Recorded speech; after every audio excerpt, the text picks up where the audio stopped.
দক্ষিণ দমদম পৌরসভার রবীন্দ্র ভবনে ৫ই জানুয়ারি থেকে ১১ জানুয়ারি পর্যন্ত ৪টি প্রেক্ষাগৃহে ৪৫টি নাটক প্রদর্শন করা হবে। পৌরসভার অধীনস্থ রবীন্দ্র ভবন, অগ্নিবীণা, অজিতেশ মঞ্চ এবং সাজানো বাগান এ ৪টি ভবনে প্রদর্শিত হবে সম্পূর্ণ বিনামূল্যে।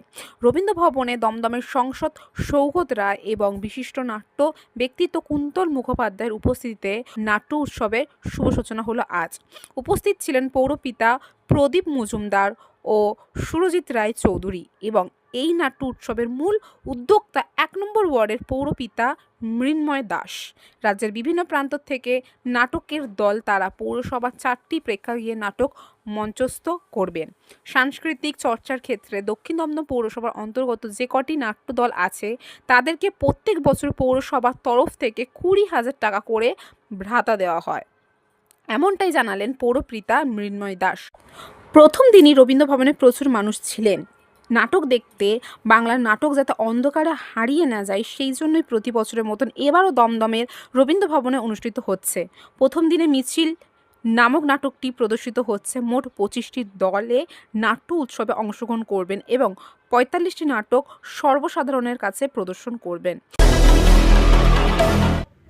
৫ থেকে ১১ই জানুয়ারি আমাদের টোটাল ৪৫টা নাটক, আমাদের ৪টে প্রেক্ষাগৃহ, একটা হচ্ছে রবীন্দ্র ভবন, একটা হচ্ছে আমাদের পাশেই অগ্নিবীণা আছে, আর একটা হচ্ছে আমাদের অজিতেশ মঞ্চ, আর একটা হচ্ছে আমাদের নতুন ১৫ নম্বর ওয়ার্ডে কি সাজানো বাগান।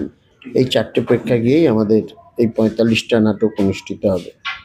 দক্ষিণ দমদম পৌরসভা সবাই জানে সাংস্কৃতিক চর্চার দিক দিয়ে সব থেকে এগিয়ে থাকে। আমাদের একসময় বিশিষ্ট নাট্যকার, আমাদের লেখক পাঁচু রায় আমাদের চেয়ারম্যান ছিলেন এই পৌরসভার।